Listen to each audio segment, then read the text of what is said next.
Joo, mä oon Miro Olsuni, 32-vuotias jäbä, tunnejäbä.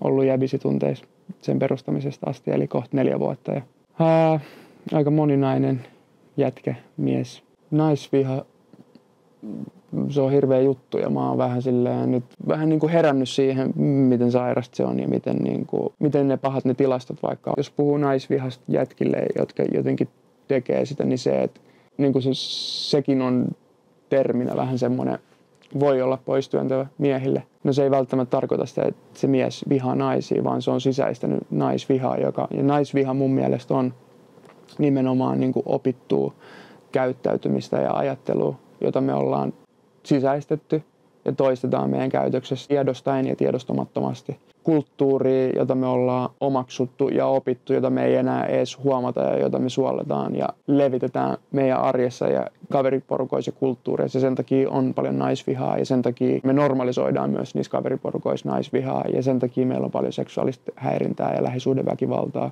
Tilastot, jotka on ihan sairaat. Alle 35-vuotiaista naisista 95% on kokenut tai jotain sellaista on kokenut seksuaalista häirintää Suomessa. Ja se on silleen melkein kaikki.